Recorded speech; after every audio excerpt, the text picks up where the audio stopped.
నాన్నగారు విశ్వవిఖ్యాత నట సార్వభౌముడు పద్మశ్రీ నటరత్న కళాప్రపూర్ణ డాక్టర్ నందమూరి తారక రామారావు గారి 30వ వర్ధంతి నేడు.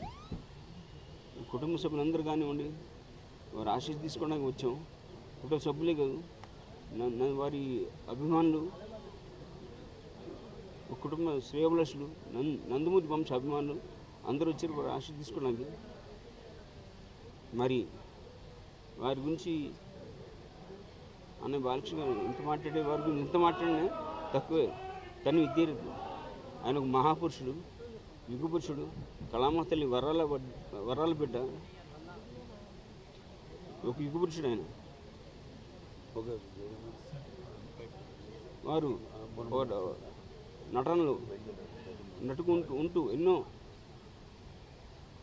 సినిమాలు చేశారు. ఆయన ఎన్నో పాత్రలు పోషించారు. ఒకటా రెండు జానపదం, పౌరాణికం, సాంఘికం. శ్రీరాముని శ్రీకృష్ణుడు ఎలా ఉంటాడు ఎవరు తెలియదు, కానీ శ్రీరాముని శ్రీకృష్ణుడు రూపురేఖలు కల్పించిన ఆయన రూపమే చరిస్మని. శ్రీరాముని దుర్యోధుడు ఏ పాత్రగా పాత్ర, ప్రతి పాత్రకు ఆయన ఒక డిక్షనరీగా ఉండిపోతాడు. ఆయన దొరికే నందమూరి తారక రామారావు గారు. ఆయన నటుడుగా ఉంటూ ఎన్నో సేవలు అందించాడు. రాజకీయాల ముందు వచ్చే ముందు ఆయన నటుడుగా ఉంటూ ప్రజలకు ఎన్నెన్నో సేవలు అందించాడు ఆయన.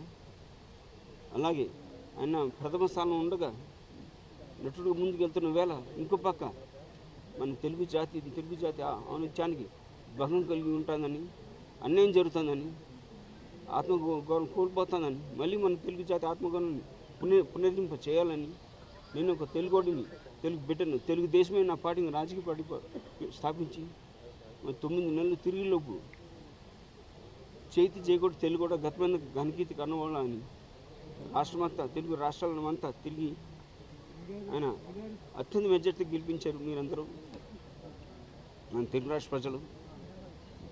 మళ్ళీ వారు ముఖ్యమంత్రి అయిన తర్వాత వారు ఎన్నెన్నో సంక్షేమ పథకాలు కానివ్వండి, ప్రజలకు ఎన్నెన్నో సేవలు అందించాడు ఆయన. ఒక పేదపాటి పెనిదిగా, రైతన్నలకు అన్నదాతగా, కార్మిక సోదరులకు దన్నుగా ఎన్నెన్నో సేవలు అందించాడు ఆయన. అలాగే వారు ప్రవేశపెట్టిన ప్రతి సంక్షేమ పథకాలు ఇవాటి కూడా వేరే పేరిట అమలవుతున్నాయి.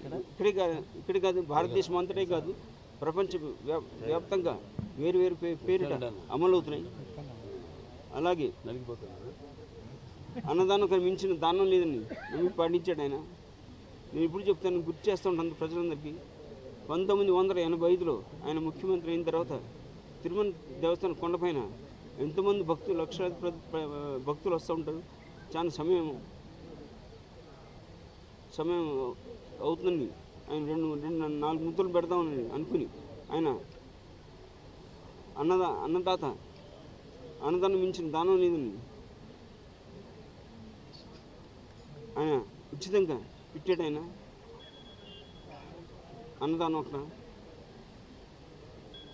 వాళ్ళ గురించి ఎంత మాట తక్కువ తనిఖీ. అలాగే తెలుగు భాష కూడా ప్రభుత్వ వాహనాలపై, ప్రభుత్వ కార్యాలయ పటాలపై తెలుగు సువర్ణ అక్షరాలతో ఉండాలని చేపట్టింది మన ఎన్టీఆర్.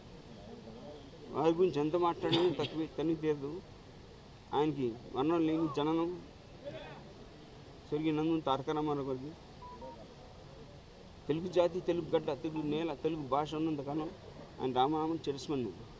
మరి అన్నగారు అన్నట్టు నేను బిడ్డలకు పుట్టడం పూర్వజన్ సుకృతం చేసుకున్నాం. ఆ బిడ్డకు చాలా అదృష్టంగా భావిస్తూ సెలవు తీసుకున్నాను. మరణం జన్మ ఎన్టీఆర్ది.